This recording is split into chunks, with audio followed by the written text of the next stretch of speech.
नमस्कार, my self Hitesh Kaushik और civil step के इस मंच पे मैं आप सभी लोगों का स्वागत करता हूं।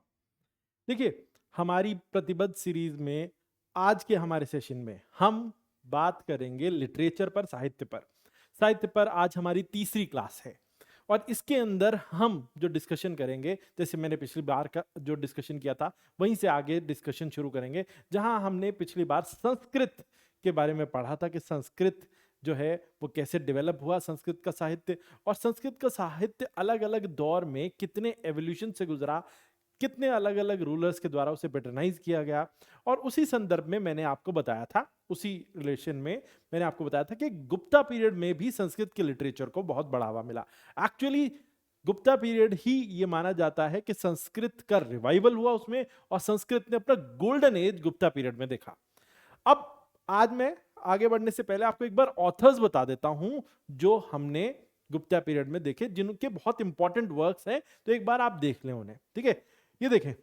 देखिए, अगर हम कहें गुप्ता पीरियड के ऑथर्स में, तो सबसे ज्यादा इंपॉर्टेंट है कालिदास। कालिदास, इनको ये माना जाता है कि उन्होंने 7 टोटल वर्क्स जो हैं उनकी रचनाएं हैं, टोटल रचनाएं, जिसमें आ जाते हैं मेघदूत, ऋतु संहारा, कुमार संभव, उसके अलावा रघुवंश, अभिज्ञान शकुंतलम, विक्रमो वर्षीय और मालविक अग्निमित्रम। ये सभी उनके जो हैं वो टेक्स्ट हैं, जो जो रचनाएं उनकी मानी जाती हैं। और ये सारी अपने आप में नायाब हैं। कुछ उनकी जो है वो पोएटिक कंपाइलेशन हैं, कुछ ड्रामा है, लेकिन ये सब जो हैं, जैसे जितने भी पोएटिक कंपाइलेशन हैं वो अपनी लिरिकल ब्यूटी के लिए और नेचर के डिपिक्शन के लिए जानी जाती हैं। और अगर हम उनके ड्रामा की बात करते हैं, जितने भी उनके ड्रामा हैं, तो वो उस ज्यादातर जो है हमें जिस पीरियड में वो बेस्ड हैं उस पीरियड के बारे में, हमें सोसाइटी की नॉलेज उसके बारे में, और हमें जो है उस पीरियड के जो है इकोनॉमिक हालात कैसे थे, आर्थिक हालात कैसे थे, वो उसकी नॉलेज दे देते हैं। उसके अलावा हमें उस समय की कल्चर जो है वो, जिस तरीके से लोग जो है लाइफ जीते थे, डिफरेंट एस्पेक्ट्स हमें बता देता है वो उनके जो ड्रामाज है। क्योंकि ड्रामाज में डिफरेंट कैरेक्टर्स का पोर्ट्रेयल होता है, और उसके जरिए हम बहुत अच्छे से जो है उस पीरियड के बारे में, जिस पर भी वो बेस्ड ड्रामा होता है, उसके बारे में जान पाते हैं। तो कालिदास ने ये बहुत अच्छे से किया है अपने जितने भी उन्होंने ड्रामा लिखे, चाहे तो आप उससे अभिज्ञान शकुंतलम को एक एग्जाम्पल के तौर पे देख सकते हैं, तो वो बहुत अच्छे से लिखा गया है। ठीक है, तो पोएट और ड्रामेटिस्ट थे, ऑब्वियसली नेचर उनका पोएट और ड्रामेटिस्ट थे। उन्होंने पोएम्स पोएट्री लिखी और ड्रामाज लिखे, और एपिक्स जो है ना, बड़ी बड़ी ग्रंथ उन्होंने लिख डाले हैं। ठीक है, लव, नेचर, हीरोइज्म, माइथोलॉजी और इमोशंस, ये सारे थीम्स हैं उनके अंदर। ना लव, नेचर, माइथोलॉजी और इमोशंस सब हैं। 7 टोटल नंबर ऑफ वर्क्स उनके मौजूद हैं। फिर आते हैं विशाखा दत्त पे। विशाखा दत्त भी, अगर हम ये कहें अपनी जो संस्कृत में उनकी क्षमताओं के लिए अगर हम देखें, उन्हें कैपेबिलिटीज के मामले में, तो कहीं से भी कम नहीं थे वो, किससे? कालिदास से। बस जॉनर अगर हम देखें तो जॉनर में कालिदास का होराइजन थोड़ा ज्यादा बड़ा था। उसमें जहां वो पोएट्री के साथ साथ ड्रामा लिखते थे, तो ये सिर्फ प्लेज या ड्रामा ही लिखते थे विशाखा दत्त, मुद्रा राक्षस और देवी चंद्रगुप्तम। बट जिस डेप्थ के साथ उन्होंने वो लिखे हैं, जिस गहराई से लिखे हैं, उसमें सोशल एंगल जो है वो कवर कर लेते हैं, उस समय के जो है वो ट्रेडिशंस कवर कर लेते हैं, उस समय की लाइफस्टाइल को कवर कर लेते हैं, तो वो बहुत वाइड उनका हॉरोस्कोप है। अब उसमें देखें तो पॉलिटिक्स जो है वो थीम है, उसमें स्टेट क्राफ्ट है, चंद्रगुप्ता का राइज, चंद्रगुप्त मौर्य का राइज, वो सब विशाखा दत्त ने अपने वर्क्स में झलकाया है। चंद्रगुप्त मौर्य से उन्होंने मौर्यन पीरियड के बारे में बताया, मैंने आपको लास्ट क्लास में बताया ही था। शुद्राका की जो वर्क्स हैं, उसमें एक ही वर्क है इंपॉर्टेंट, मृच्छकटिका। मैंने बताया एक टॉय कार्ट, ब्यूटीफुल डिस्क्रिप्शन। ये प्ले है, वैसे एक सोशल ड्रामा है, लेकिन उसके अंदर क्या जो है, आप उसको पढ़ेंगे तो वो उसके अंदर कहीं कहीं पोएटिक डेप्थ भी है, उसके अंदर जो है आप ये देखिए कि ड्रामा भी है और सोसाइटी की झलक भी है, तो बहुत कुछ है उसके अंदर। तो ये शुद्राका की मृच्छकटिका। उसके अलावा हरिसेन, हरिसेन कोर्ट पोएट थे समुद्रगुप्त के। समुद्रगुप्त जो अपने समय के सबसे बड़े राजाओं में माने जाते हैं। He is known for never losing a war in the battle.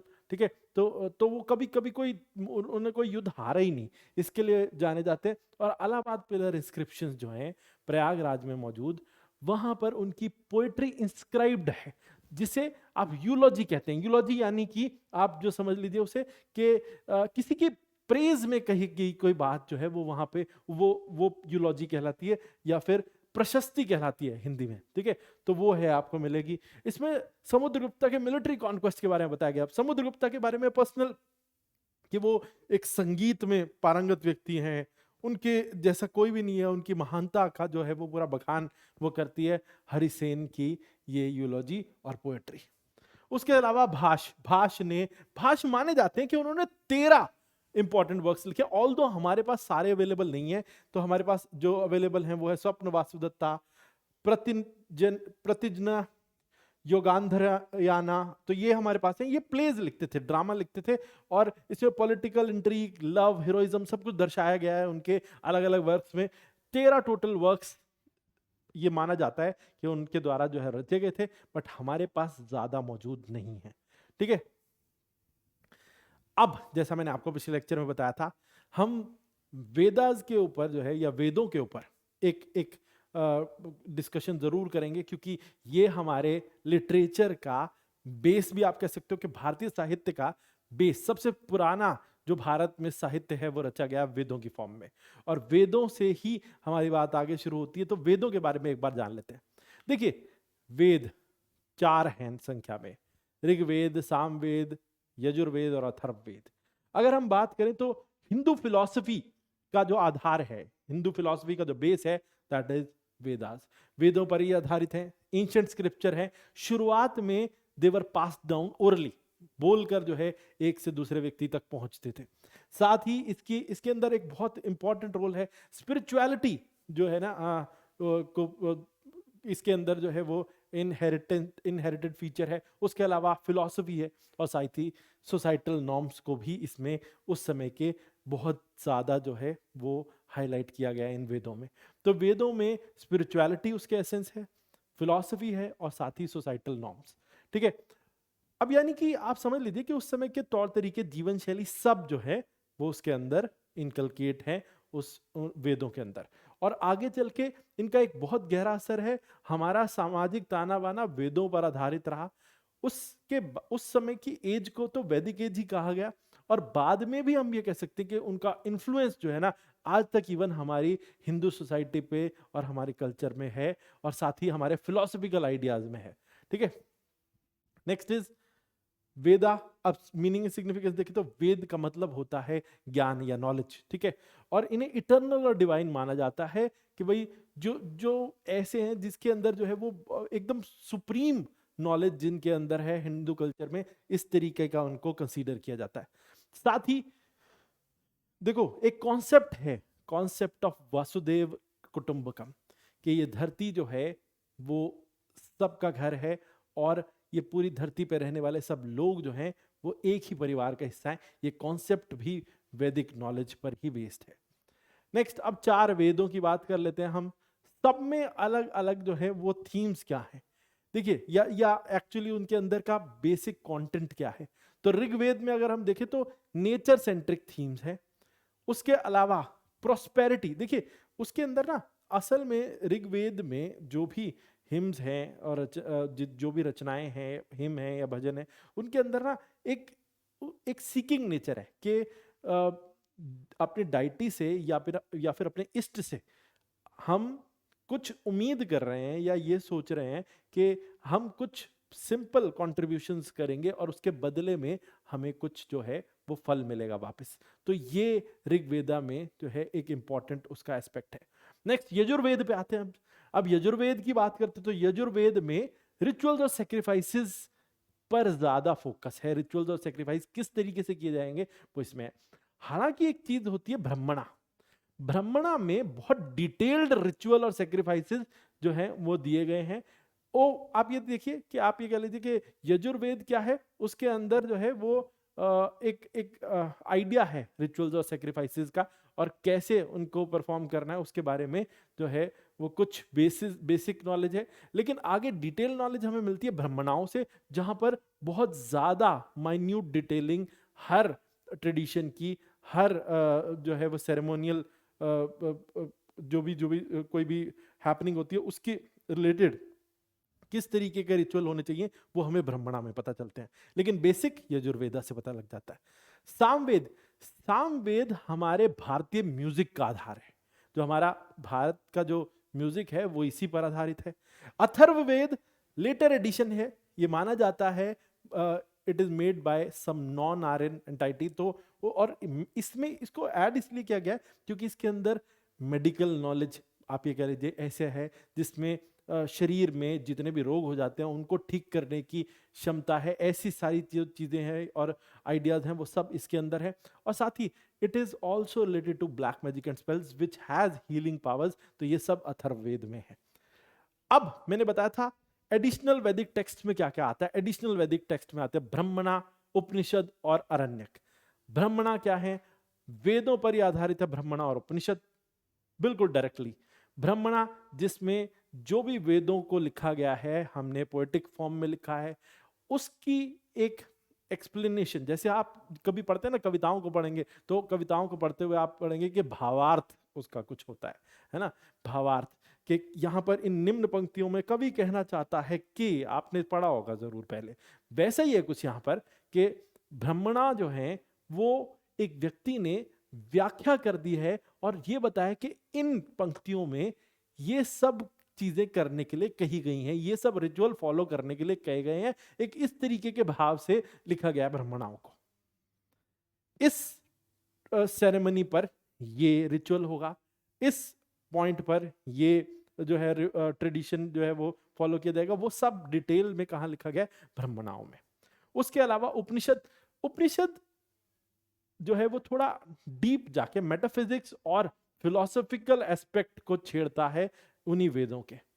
तो आप ये समझिए कि मान लीजिए जैसे एक टीचर होता है, टीचर करता क्या है? एक कॉम्प्लेक्स टॉपिक को आसान बनाता है। एक कॉम्प्लेक्स टॉपिक में जो बेसिक आउटकम्स है वो सारे लिख दिए कहां पे? ब्राह्मणा में। और जो फिलोसॉफिकल थॉट है वो लिख दिया उपनिषद में। यही किया गया है। उसके अलावा अरण्यक, अरण्यक जैसा कि मैंने बताया था आपको कि हमारे यहाँ पर सन्यासी और वानप्रस्थ आश्रम में रह रहे जो ऋषि मुनि थे और सेजिस थे, उनके द्वारा रचा गया अरण्यक। जंगलों में बैठ के लिखा गया, इसलिए फॉरेस्ट से आने वाला ज्ञान या जंगल से आने वाला ज्ञान भी इसको माना जाता है। अरण्यक का मतलब ही होता है फॉरेस्ट बुक्स, और इसमें मॉरल्स और एथिक्स पे ज्यादा फोकस रखा जाता है। ठीक है, चलिए। उसके अलावा societal and cultural reflection, Rigveda में धर्म का पूरा आधार है, रिलीजन जो है वो उसका बेस यहीं पर है। और सोसाइटल वेलबींग मतलब, क्योंकि मैंने बोला था ना कि जैसे इसके अंदर जो है वो भजन है अलग अलग देवताओं को समर्पित, जैसे नेचुरल नेचर जो नेचर से जुड़े हुए गॉड्स हैं, जैसे भगवान इंद्र को समर्पित कुछ रचनाएं हैं जिससे कि वो अच्छी बारिश करें और उससे जो है अच्छा जो है फसल हो। ऐसे ही अग्निदेव को समर्पित है कि वो जो है हमारे सारे जितने भी हम जो चीजें अर्पित करें उन्हें बाकी देवताओं तक पहुंचाए। तो नेचुरल चीजों को जो है वो पूजा जाता था for gaining something as whole for society. तो वो सब चीजें जो है वो ऋग्वेद में थी। यजुर्वेद में डिटेल्ड सैक्रिफिशियल प्रैक्टिसेस हैं और ज्यादा डिटेलिंग फिर मिलती है हमें ब्राह्मणाओं में। तो रिचुअलिस्टिक इंपॉर्टेंस है यजुर्वेद की। सामवेद इंडियन म्यूजिक का आधार है, संगीत भारत का वो यहीं से उसका आधार निकलता है। ठीक है, और आज भी दो जो म्यूजिकल फॉर्म्स हैं भारत की, क्लासिकल म्यूजिकल फॉर्म्स, तो उसमें आ जाता है आपको एक तो कार्नेटिक म्यूजिक और एक हिंदुस्तानी क्लासिकल म्यूजिक। तो कार्नेटिक म्यूजिक तो आज भी बहुत हद तक उसी परंपराओं पर आधारित है और वैदिक नॉलेज यानी सामवेद से निकली हुई नॉलेज पर आधारित है। बिल्कुल उसके अंदर नोड्स और हर चीज आज भी उसी तरीके से चलती है जैसा कि वैदिक टेक्स्ट में लिटरेरी सेंस में लिखी गई है। लेकिन हिंदुस्तानी क्लासिकल म्यूजिक, हालांकि उसका भी आधार वही है सामवेद, लेकिन उसके अंदर बहुत सारी जो है वो समय के साथ अडेप्टेशंस आ गई हैं, बाहर से बहुत सारे इन्फ्लुएंसेस उसमें आ गए हैं और it has change with time. लेकिन बट दोनों का बेस सामवेद से ही कहीं जुड़ता है। उसके बाद अथर्ववेद, अथर्ववेद आपको सामाजिक लाइफ का इंसाइट देता है। बीमारियों से मुक्ति पाने के लिए इलाज उसके अंदर है और शुरुआती सभ्यताओं के बारे में उसमें जिक्र है, और कैसी शुरुआती प्रैक्टिस थी वो भी अथर्ववेद में हमें पता चलती है। ठीक है, अब देखें कल्चरल सिग्निफिकेंस। आप देखें तो ये देखें कि ऋग्वेद माना जाता है सबसे पुराना है, ओल्डेस्ट ऑफ द टेक्स्ट, जितने भी हैं हमारे ये 4 वेद उनमें भी सबसे पुराना है। उसके अलावा यजुर्वेद, इसके अंदर रिचुअल्स हैं रिलीजियस लाइफ की। ठीक है, जो भी मान लीजिए किसी बच्चे का जन्म हुआ उस समय क्या अनुष्ठान करना है, मृत्यु हुई किसी व्यक्ति की तो तब क्या अनुष्ठान है, शादी के वक्त के क्या अनुष्ठान है, वो सब उसके अंदर लिखे हुए हैं। साथ ही में डेवलपमेंट ऑफ इंडियन म्यूजिक, वो हमें सामवेद से पता चलता है। अथर्ववेद शुरुआती लाइफ जो थी, अर्ली इनसाइट्स उसके देता है कौन, हमें अथर्ववेद। इसकी यजुर्वेद देखो, Rigveda has no branches but Yajurveda has 2, Shukla Yajurveda and Krishna Yajurveda. Shukla Yajurveda को व्हाइट यजुर्वेद भी कहते हैं और कृष्ण यजुर्वेदा जो है वो ब्लैक यजुर्वेदा कहलाता है। सामवेद की भी कोई ब्रांचेस नहीं है और अथर्ववेद की है पेपलाडा और सोनका। ठीक है, ये 2 ब्रांचेस हैं उसकी। ठीक है, उसके अलावा ऋग्वेद में नेचर को जो है या नेचुरल एलिमेंट्स को जो है वो पूजा जाता है। डाइटीज और सोसाइटी के लिए गेन्स हासिल करने की कोशिश करती है, इंडिविजुअल गेन्स नहीं। एक बात ध्यान रखना, gains but societal gains for overall society, not individual gains. यज्ञ जो है ना, अब यज्ञ की परंपरा यजुर्वेद से है। यज्ञ हम करते हैं, बलिदान अनुष्ठान करते हैं, उसके तरीके हैं वो कहाँ मेंशन है, यजुर्वेदा में। उसके अलावा मेलोडीज हिम्स सामवेदा में, और daily life medicine social order आपका अथर्ववेद में। अब आ जाते हैं हम अपने अगले इंपॉर्टेंट विषय पर, लिटरेचर से जुड़े हुए। लिटरेचर में अगला विषय है तमिल लिटरेचर। देखिए तमिल लिटरेचर में हम ये देखें तो तमिल लिटरेचर में सबसे पहले आ जाता है आपका संगम पीरियड का लिटरेचर। मुख्य तो तमिल लिटरेचर में संगम पीरियड का लिटरेचर ही है। उसके बाद पल्लवा, इंपीरियल चोला, ये भी इस पीरियड में भी जो है वो आगे लिटरेचर बहुत अच्छे से डेवलप हुआ।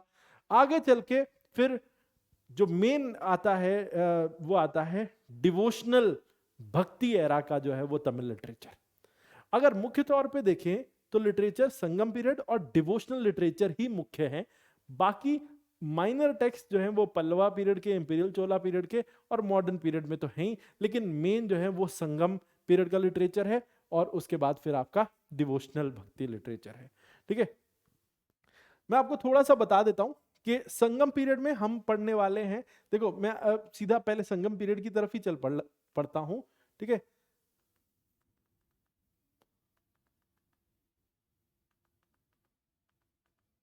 देखिए संगम पीरियड की अगर हम बात करें तो संगम पीरियड में लिटरेचर, मैं यहां पे आपको थोड़ा सा बता देता हूं इसके बारे में।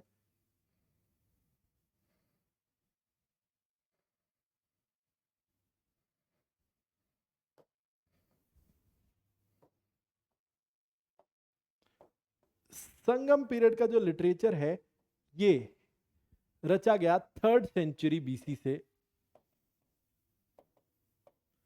3rd सेंचुरी एडी के बीच में। पहली चीज तो ये है सबसे इंपॉर्टेंट। ठीक है, संगम लिटरेचर की, और संगम पीरियड के बारे में हमें जो भी इंफॉर्मेशन है वो सारी की सारी आती है संगम लिटरेचर से। संगम लिटरेचर की अगर हम बात करें तो संगम लिटरेचर बेस्ड है 3 संगम्स पे।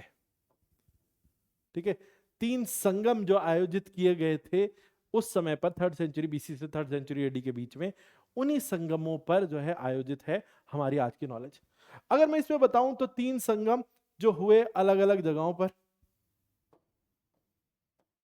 ठीक है, 3 संगम, जो पहला संगम था वो मदुरई में हुआ, दूसरा संगम कपाड़पुरम में हुआ, और तीसरा संगम फिर मदुरई में हुआ। एक टर्म है, बहुत इंपॉर्टेंट टर्म, संगम जो शब्द है, अगर हम हिंदी में या फिर अंग्रेजी में कहें तो ये शब्द संगम है, लेकिन जब दक्षिण भारतीय भारत के संदर्भ में इसे कहें तो दक्षिण भारत में इसके लिए जो टर्म है वो है मुछंगम। इसके लिए जो टर्म है वो है मुछंगम। तो मदुरई, कपाड़पुरम और फिर मदुरई, 3 संगम आयोजित किए गए अलग अलग काल में। अगर हम इनकी बात करते हैं तो पहला जो मदुरई का संगम है इसके बारे में हमारे पास बहुत कम नॉलेज है या ना के बराबर नॉलेज है। And no text is available for this period, यानी कि हमारे पास कोई लिटरेचर नहीं है इस पीरियड का। लेकिन कपाड़पुरम का जो संगम है, ये कहते हैं कि इस संगम के बारे में भी हमारे पास बहुत ज्यादा इंफॉर्मेशन तो नहीं है, लेकिन इस पीरियड का हमारे पास है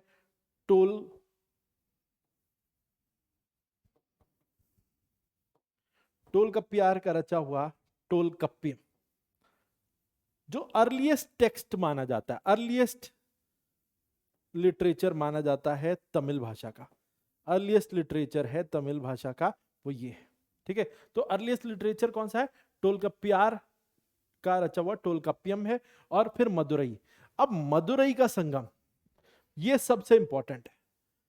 थर्ड संगम कहां हुआ हमारा? मदुरई सिटी में, और यहां रचे गए इंपॉर्टेंट लिटरेचर। अब वो देखो, मैं आपको यहां पे बता देता हूं कौन कौन सा था। ये वो लिटरेचर है जो हमें बहुत सारी यूजफुल इंफॉर्मेशन देता है। ठीक है, तो वो क्या क्या है? अब एक चीज देख लें, यहां पर आ जाता है आपका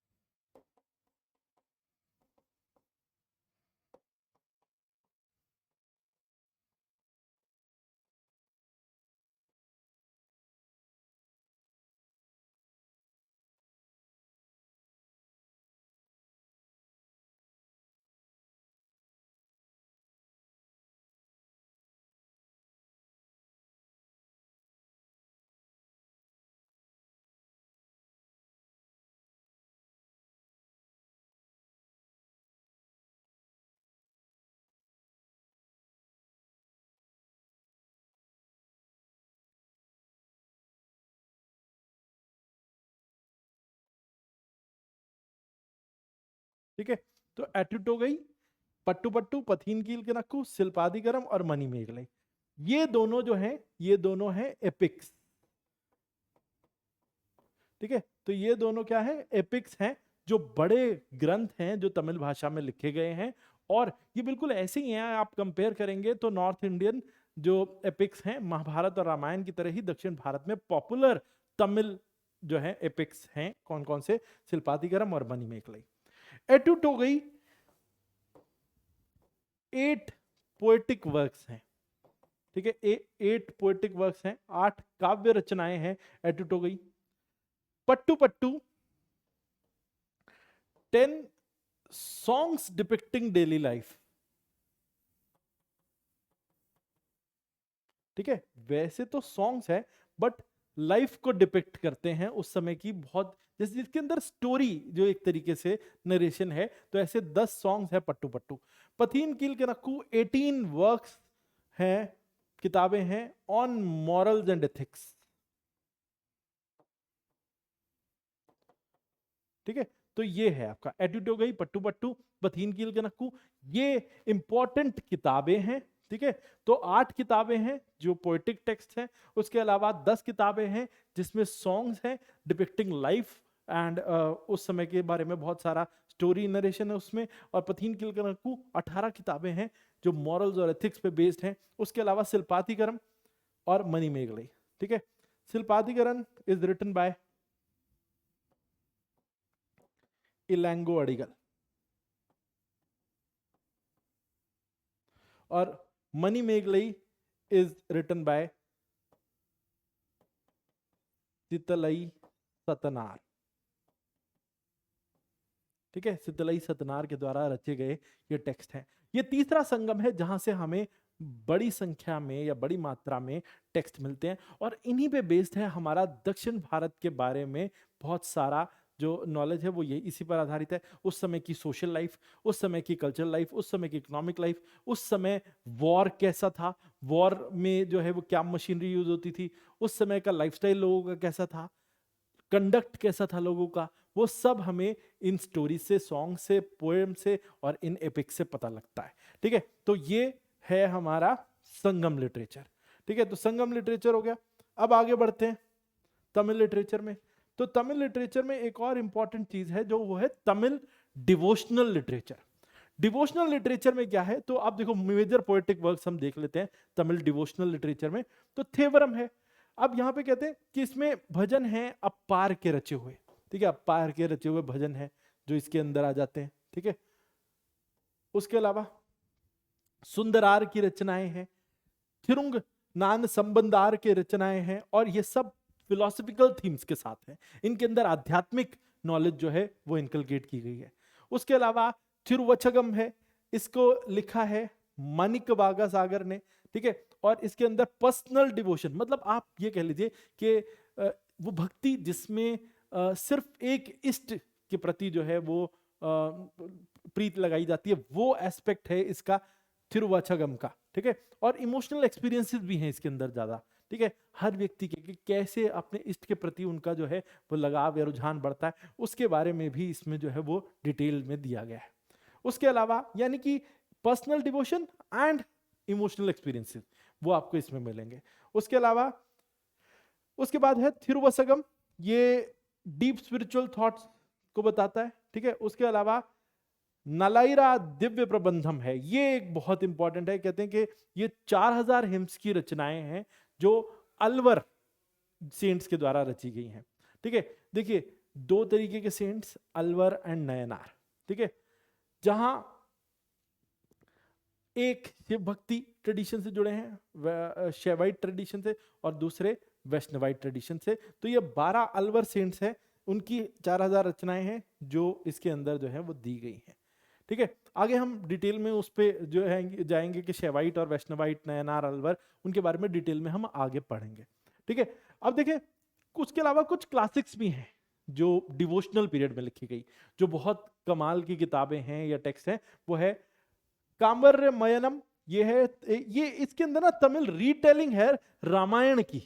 रामायण जो है ना हम जानते हैं, तो रामायण को तमिल भाषा में एक नए तरीके से, नए सोशल एस्पेक्ट में जो है वो कहा गया है कंबार के द्वारा। और ये अपनी पोएटिक एलिगेंस, मतलब जिस तरीके से तमिल काव्य जो है वो प्रतिभा को दर्शाया गया इसमें, वो अपने आप में नायाब है। और उसके अलावा 7 बुक्स में डिवाइडेड है ये, ठीक है, 7 अलग अलग बुक्स में डिवाइडेड है कंब रामायणम, ठीक है। उसके अलावा पेरिया पुराणम, ये एक और तमिल क्लासिक है इसी एरा का, ठीक है। चलो अब तमिल कल्चर और सोसाइटी पे इस लिटरेचर का, तमिल लिटरेचर का क्या असर रहा है, ठीक है। एक तो डिवोशनल लिटरेचर ने टेंपल वर्शिप को जो है और बढ़ावा दिया। मतलब temple worship actually devotional literature से उसको जो है एक स्ट्रेंथनिंग मिली। डिवोशनल लिटरेचर ने जो है वो मूर्ति और मंदिर के अंदर विश्वास जो है वो लोगों का पैदा किया, और इससे धर्म को परसीव करने के तरीके में बदलाव आया, रिलीजियस रिफॉर्म्स आए, ठीक है। और डिवोशनल म्यूजिक और आर्ट, सब चीजों में आप ये देखो, म्यूजिक और आर्ट सब पर लिटरेचर की बहुत बड़ी छाप होती है। जो लिखा जाता है वही संगीत का आधार बनता है, और जो लिखा जाता है वही फिर मूर्तियां और उसके अलावा आप ये कह लें कि जो इमारतें या आर्किटेक्चर है, सब पर उसका असर होता है। जो लेखनी है वो एक बहुत बड़ा प्रभाव डालती है। जो लिखा गया होता है उससे एक आइडिया जनरेट करता है आर्टिस्ट, और उसी के हिसाब से फिर अपनी क्रिएशंस करता है। तो ये सब इसका आधार इसीलिए जो है हमारे लिटरेचर में। साथ ही तमिल भाषा का फैलाव और संस्कृति का फैलाव वो इसी वजह से हुआ, क्योंकि ये साहित्य बड़ा इंपैक्टफुल था और लोगों की आस्थाओं में बस गया था। इसने कम्युनिटी स्पिरिट और इंक्लूसिव प्रैक्टिसेस शुरू की, और कॉमननेस का भाव जो है वो लेके आया लोगों के अंदर। तो ये तमिल कल्चर और सोसाइटी पे डिवोशनल लिटरेचर का प्रभाव था, डिवोशनल तमिल लिटरेचर का। और इसने भक्ति जो प्रथा है उस पर भी जो है वो असर डाला। अब देखते हैं, अब आ जाते हैं हम हिंदी पे। हिंदी भाषा, हिंदी भाषा के अपने कई वेरिएंट्स हैं। हिंदी भाषा एक बड़े भूभाग पर बोली जाने वाली एक भाषा है। उसके अलावा हिंदी भाषा के अपने कई और डायलेक्ट्स मौजूद हैं, जैसे ब्रज उसका एक डायलेक्ट है, अवधी है, भोजपुरी है, मगधी है और मैथिली है, ठीक है। जिसमें आप भोजपुरी, मगधी और मैथिली, ये तीनों तो एक ही रीजन से, जो मॉडर्न डे बिहार रीजन है वहीं से हैं। उसके अलावा अवधि उत्तर प्रदेश, अवधि और ब्रज जो है वो उत्तर प्रदेश के अलग अलग इलाकों से जो है वो ली गई भाषा डिपिक्ट करती है उसको। अब हर डायलेक्ट के बारे में बात करें तो उसका एक इंडिविजुअल कैरेक्टर है। हर डायलेक्ट के जो लिटरेचर है उसका अपना एक ब्यूटी है, अपना एक जो है वो फ्लेयर है, ठीक है। अगर हम बात करें भक्ति मूवमेंट, भक्ति काल में हिंदी के साहित्य का बहुत बड़ा योगदान रहा। साहित्य जहां, जैसे हमने तमिल साहित्य के संदर्भ में देखा था, तमिल साहित्य ने डिवोशनल एस्पेक्ट में एक बड़ा सराहनीय काम किया, उसकी वजह से एक कॉमननेस आई लोगों के अंदर। वही सेम उत्तर में हिंदी का भी कार्य रहा। हिंदी ने भी लोगों के अंदर जो है वो एकता का भाव, साथ ही इष्ट के प्रति जो है वो लगाव, यानी अपने जो गॉड के प्रति डिवोशन, उसको दर्शाने के लिए लिटरेचर ने बहुत बड़ा रोल प्ले किया। और मंदिरों के प्रति आकर्षण वो भी, और डाइटीज के प्रति आकर्षण, उसमें भी इन लेखनियों का बहुत बड़ा योगदान रहा, ठीक है। अब एक एक करके सारी जो है वो डायलेक्ट्स को देख लेते हैं, इंपॉर्टेंट डायलेक्ट्स को। ब्रज भाषा जानी जाती है डिवोशनल, इसमें जो भी लिटरेचर लिखा गया डिवोशनल पोएटिक सेंस में लिखा गया है और कृष्ण भक्ति से जुड़ा है, क्योंकि ब्रज रीजन जाना ही जाता है लॉर्ड कृष्णा से एसोसिएटेड, तो कृष्ण भक्ति से जुड़ा है। इसमें मेटाफर्स और इमेजरी जो मतलब इसके अंदर ना कृष्णा के स्वरूप को, इमेजरी उसकी, उनके स्वरूप को दर्शाना, उनकी सुंदरता और उनके जो है वो उनके जो नटखट अंदाज को दिखाना, ये सब चीजें जो है, तो मेटाफर्स और imagery and love for the divine, ये सब चीजें जो है वो एस्पेक्ट्स हैं, किसके की फीचर्स हैं, ब्रज भाषा के लिटरेचर के। प्रोमिनेंट ऑथर कौन है इसमें? सूरदास हैं ब्रज भाषा में लिखने वाले प्रोमिनेंट ऑथर। सुर सागर डिवोशनल पोएम्स हैं जो लॉर्ड कृष्णा को डेडिकेटेड उन्होंने लिखी हैं। साथ ही अब आ जाते हैं अवधि पर।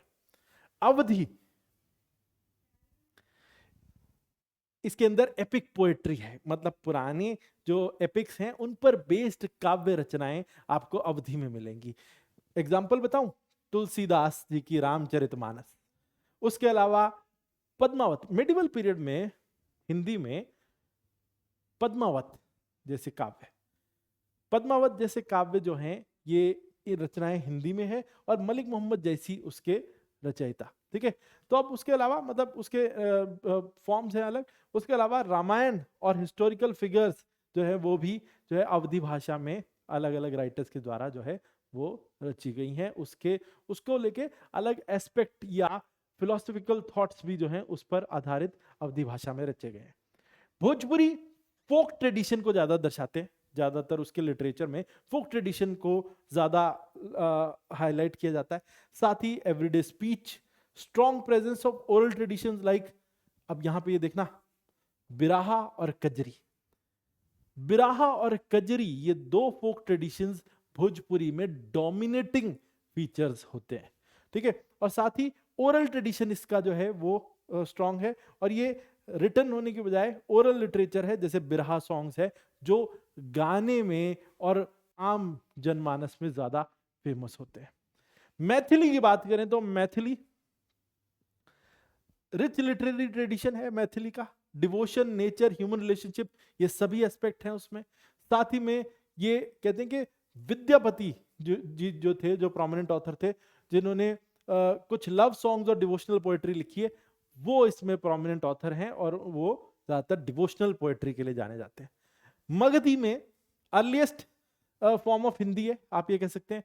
पाली और प्राकृत का एक दोनों का मिश्रण है मगधी भाषा में, ठीक है। पाली और प्राकृत का और अर्ध मगधी जो भी आप कह सकते हैं, वो सब जो है वो आज की मगधी ने स्वरूप ले लिया है। तो ये जिसको कह सकते हो आप, तो अपभ्रंशा लैंग्वेज जो है ना, वो जो ग्रुप है वो जाना जाता है कि वही इवॉल्व होके मगधी में बन गया। ये भी ओरल ट्रेडिशन है। जैसे हम ये कहें ना कि अगर हमने बात की थी कि भोजपुरी की, तो भोजपुरी लिखित साहित्य ना होने की बजाय ओरल ट्रेडिशन से आई है, वैसी मगधी का भी जो है वो ओरल ट्रेडिशन ज्यादा है, ओरल पोएट्री है सॉन्ग्स की फॉर्म में, क्योंकि सॉन्ग्स जो है ना वो generation to generation pass on होते हैं, even if they are not written but they pass on from generation to generation and they keep their rhythm and their nature intact with them, ठीक है। तो वो है। उसके बाद खड़ी बोली। खड़ी बोली ये मॉडर्न एरा में जो है 19th सेंचुरी में हिंदी का एक डोमिनेंट डायलेक्ट बन के उभरा है।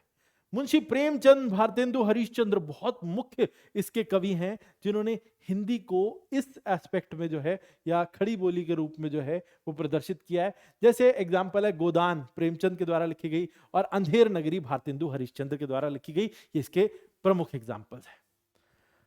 अब आ जाते हैं पर्शियन और उर्दू लिटरेचर पे।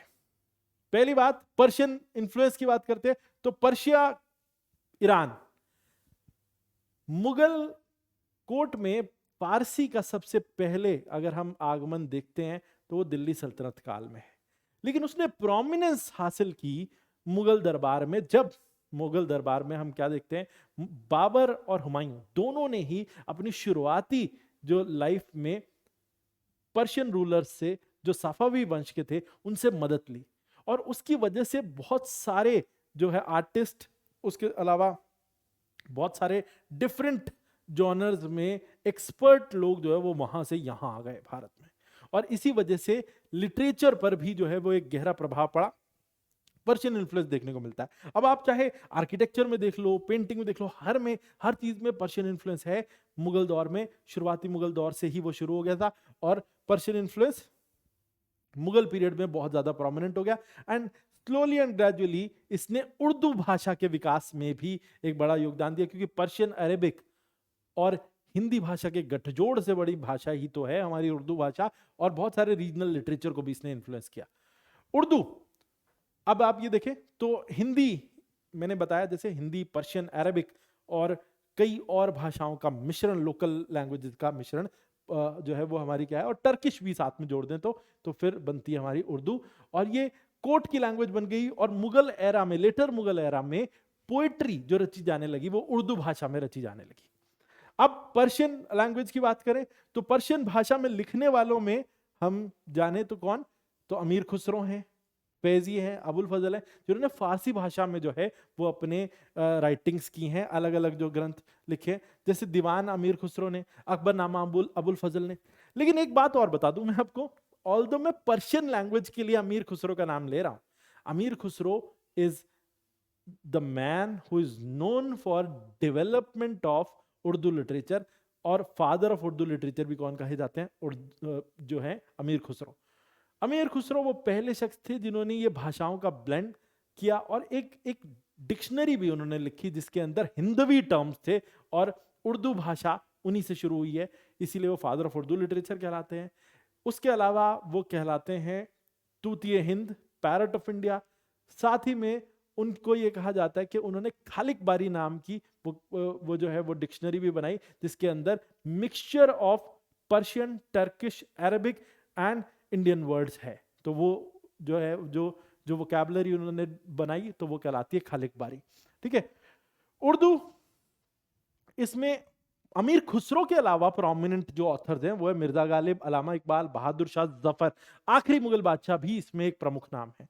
ठीक है, दीवाने गालिब, बंगाए दाराबा इकबाल, जफरनामा व इकबाल, ये सब इंपॉर्टेंट वर्क्स हैं जो पर्शियन और उर्दू लिटरेचर के।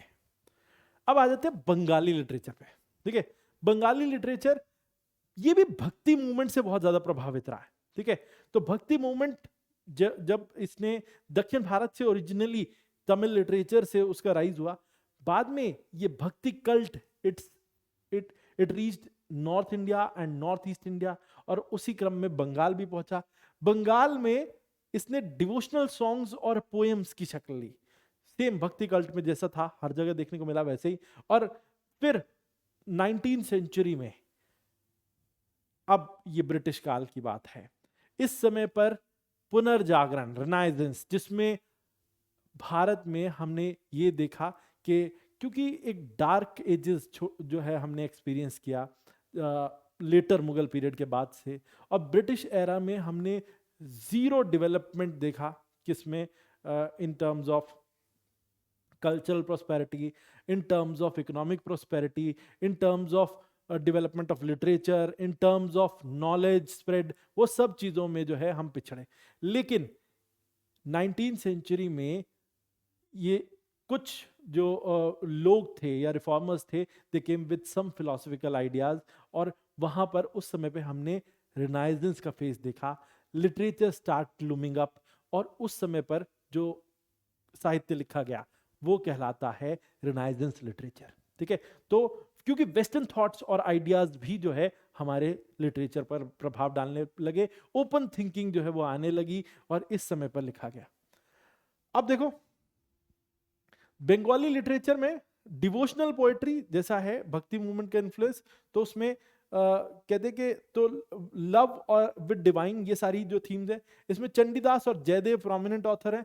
एग्जाम्पल है गीत गोविंदा बाय जयदेव और Shri Krishna Kirtan by Chandidas, these are examples. उसके बाद मॉडर्न पीरियड में तो इस समय पर नेशनलिस्टिक और सोशल थीम्स आ गई बंगाली लिटरेचर के अंदर। आप रविंद्रनाथ टैगोर, गुरुदेव श्री रविंद्रनाथ टैगोर, बंकिम चंद्र चटर्जी, साथ ही में शरद चंद्र चटर्जी, इन सब को आप प्रोमिनेंट ऑथर्स के रूप में देखते हैं। गीतांजलि एक बहुत बड़ी काव्य रचना है टैगोर की, रविंद्रनाथ टैगोर की। साथ ही में आनंद मठ बाय बंकिम चंद्र चट्टोपाध्याय या चटर्जी और Pather Dabi by Sharat Chandra, these are important literary works from Bengali literature. ठीक है, फिर अब हम आ जाते हैं आसामीज लिटरेचर पर। असम भी अछूता नहीं रहा डिवोशनल पोएट्री से और भक्तिज्म से।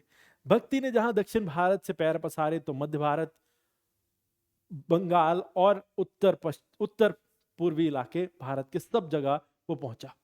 अब भक्ति मूवमेंट की वजह से ही असमीज लिटरेचर जो है वो विकसित हुआ और ओरल ट्रेडिशन भी है इसमें। ओरल ट्रेडिशन भी है क्योंकि बिहार का आप ये देख लें, चाहे आप भोजपुर रीजन देख लें, चाहे उसके अलावा आप जो है मगधी रीजन देख लें, तो बहुत स्ट्रॉन्ग ओरल ट्रेडिशन है वहां का। और बिहार क्योंकि प्रॉक्सिमिटी में है आसाम के, तो वो कल्ट भी जो है वहां पर है, तो ये दोनों ही आपको इन्फ्लुएंसेस दिखते हैं। तो शुरुआती क्रॉनिकल्स हैं जो ओरल ट्रेडिशन की, उन्हें बुरांजी कहा जाता है असमीज लिटरेचर में। ठीक है, तो अब मेडिवल पीरियड में देखें तो वैष्णव डिवोशनल पोएट्री भगवान विष्णु को ज्यादा समर्पित या उनके अलग अलग प्रारूपों को समर्पित डिवोशनल पोएट्री है, जिसके लिए जाने जाते हैं शंकरादेव। शंकरादेव कौन? अंकिया नाट जो नाम का जो थिएटर जिन्होंने डेवलप किया, वो शंकरादेव। ठीक है, उसके अलावा असमीज डांस आप ये देख लें, सत्रिया, और उसके अलावा Assamese dance tradition, music tradition, सब पर शंकरादेव का प्रभाव था और इस वैसे ही प्रभाव उनका लिटरेचर पर भी था।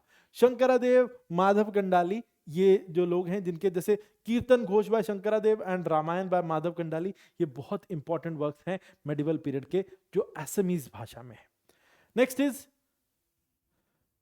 Modern period. मॉडर्न पीरियड में जो है ना असमीज लिटरेचर में रियलिज्म आने लगा और साथ ही में मॉडर्न थीम्स भी उसमें जो है वो डोमिनेट करने लगी। लक्ष्मीनाथ, बिजारवा और हेम बरुआ, इनके जो नोटेबल वर्क्स है जैसे मोर जीवन और जो है etcetera, these are important works of modern period from Assamese literature. Next is Punjabi literature. Punjabi साहित्य, पंजाबी भाषा एक बहुत लंबे दौर से एक ऐसी भाषा रही है जिसका लिटरेचर बहुत रिच रहा है।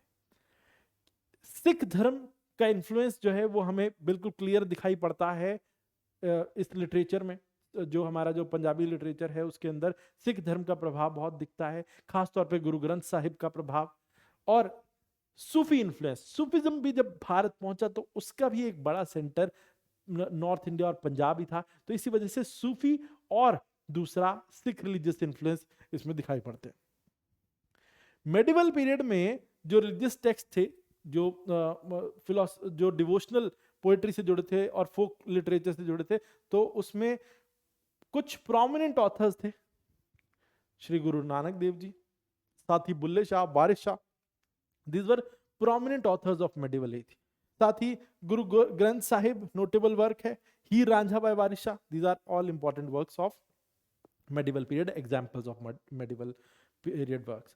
मॉडर्न पीरियड में रियलिज्म सेम अगर आप देखेंगे तो जैसे असमीज लिटरेचर में हमने देखा तो रियलिज्म जो है वो डोमिनेट करने लगा, सोशल इश्यूज डोमिनेट करने लगे, नेशनल आइडेंटिटी जो है वो ऐसे थीम्स जो है वो इसके अंदर आ गए। पूरन सिंह, अमृता प्रीतम एक बहुत बड़ा नाम है मॉडर्न पीरियड के जो लिटरेचर में, और एग्जाम्पल हैं आज अखा वारिस शानू by Amrita Pritam, these are important examples. ठीक है। Next is Gujarati. गुजराती भी अगर हम ये कहें तो रीजनल लिटरेचर में एक बहुत इंपॉर्टेंट जो है वो जगह रखता है गुजराती लिटरेचर। भक्ति ट्रेडिशन लाइक एसएमईज लाइक उसके अलावा आप ये देख ले कि हिंदी पर जो प्रभाव रहा भक्ति ट्रेडिशन का, तमिल रीजन से जो निकला था, तो वो भक्ति कल्ट पूरे हिंदुस्तान में स्प्रेड हुआ and Gujarat was no exception. तो गुजरात में भक्ति डिवोशनल सॉन्ग्स जो हैं वो डोमिनेट करने लगे और वही फिर जो है लेखनियों का हिस्सा भी बनने लगे, लिटरेचर का हिस्सा भी बनने लगे। और बाद में फिर हिस्टोरिकल नॉवेल्स जैसे जो है जिसमें हिस्ट्री और फ्रिक्शन दोनों ही दर्शाया गया है। के मुंशी जो हमारे आप ये कह लीजिए कॉन्स्टिट्यूशन के जो ड्राफ्टिंग फ्रेमवर्क में जिनका एक बहुत बड़ा योगदान था, वो उनके द्वारा लिखी गई जो है वो नॉवल है। तो ये भी यहाँ पर बहुत इंपॉर्टेंट है। अब मेडिवल पीरियड डिवोशनल पोएट्री है, कृष्ण भक्ति फोकस है। और नरसिंह मेहता बहुत इंपॉर्टेंट इसके अंदर ऑथर हैं, साथ ही दयाराम। ठीक है। वैष्णव जन एक बहुत फेमस पोएटिक सॉन्ग है that was written by Narsinh Mehta. ठीक है। उसके अलावा मॉडर्न पीरियड में नॉवेल्स, एसेज और हिस्टोरिकल फिक्शन ये सब जो है वो थीम्स में रहा। और के.एम. मुंशी और गोवर्धन राम त्रिपाठी इसमें इंपॉर्टेंट ऑथर्स हैं। वर्क्स हैं पृथ्वी वल्लभ बाय के.एम. मुंशी और सरस्वती चंद्र बाय त्रिपाठी। ठीक है, these are important works. Next is Marathi. Marathi में कुछ बड़े नाम जो मराठी साहित्य से जुड़े हैं, तुकाराम, एकनाथ, भक्ति कल्ट से जुड़े हुए हैं। वही दौर जहां अगर हम पंजाब में गुरु नानक देव जी को देखें, बुल्ले शाह को देखें, तो वहीं भक्ति ट्रेडिशन में यहाँ आ जाते हैं हमारे पास तुकाराम, एकनाथ। ठीक है। और मॉडर्न रियलिज्म, फिर मॉडर्न पीरियड में हम मॉडर्न मराठी लिटरेचर, फिर वही जो क्योंकि सोशल इश्यूज जो है वो लाइमलाइट में आ गए, तो मॉडर्न में आप देखेंगे कि हर रीजनल लिटरेचर में सोशल इश्यूज, रियलिज्म और identity, these are the dominating themes in modern period. तो ये रीजनल लिटरेचर में एक बड़ी कॉमन चीज है। ठीक है। भक्ति poetry, devotional songs medieval period में तुकाराम, एकनाथ। अभंग जिसमें अलग अलग राइटर्स की जो है वो काव्य रचनाएं हैं, वो आपको तुकाराम की अभंग भी मिलेगी और एकनाथी भागवत जो है वो एकनाथ जी के द्वारा लिखी गई। These are important works from medieval period. उसके अलावा social issues, Vijay Tendulkar, P L Deshpande, ये बहुत इंपॉर्टेंट जो है वो राइटर्स हैं गुजराती के। ठीक है। तो घासीराम कोतवाल bye Tendulkar and Bhatyachi Chal by Deshpande, these are important works from Marathi literature. ठीक है जी। तो this was all about literature. और आई होप जो भी हमने जो लिटरेचर के ऊपर जो है वो पॉइंट्स डिस्कस किए हैं अपने पिछले लेक्चर्स में, this will help you to write a good answer, a structured answer. ठीक है। और अगले लेक्चर में मैं आपको इस पर प्रीवियस ईयर क्वेश्चंस भी जो है वो बताऊंगा कि जिसको आप इन्हीं जो लेक्चर में जो भी हमने पढ़ा है उसी पर, उससे जो हमने नॉलेज हासिल की है उसी से फ्रेम कर सकते हैं अपने आंसर्स। ठीक है। तो इसके बारे में हम नेक्स्ट लेक्चर में बात करेंगे। तो मैं उम्मीद करता हूं लिटरेचर विषय पर मैं आपको जो है ऐसी इंफॉर्मेशन दे पाया हूं जो आप अपने मेंस आंसर राइटिंग में इनकलकेट कर सकते हैं। ठीक है जी। तो आज के लिए इतना ही। हमारी प्रतिबद्ध सीरीज में जितने भी लेक्चर्स अब तक हुए हैं आप उनको देख सकते हैं और साथ ही में उनसे बेनिफिट ले सकते हैं for your UPSC civil services mains exam preparation for GS 1, 2, 3, 4 सभी के लिए। और साथ ही हमारी सर्वाधार सीरीज जिसमें हम करंट अफेयर्स डिस्कस करते हैं, तो ये दोनों सीरीज ही हमारे सिविल स्टैप आईएएस चैनल पर आपके लिए अवेलेबल हैं। आप चाहें तो रिलेटेड नोट्स हर लेक्चर से जुड़े हुए आप डाउनलोड कर सकते हैं। और साथ ही जो है आप मैं ये आपसे उम्मीद करता हूं कि आप हमारे हमारे जो वीडियोस हैं उनको ज़रूर अपने दोस्तों के साथ भी शेयर करेंगे और साथ ही हमारे चैनल को सब्सक्राइब भी करेंगे ताकि आप तक हम और ज़्यादा इम्पॉर्टेंट यूजफुल लेक्चर्स जो हैं वो लेकर आते रहें और आप अपनी तैयारी को एक लेवल और ऊपर लेकर जा सकें और अपने दोस्त भी उसी तरीके से बेनिफिट उठा सकें। तो चलिए आज के लिए इतना ही। जय भारत, जय हिंद।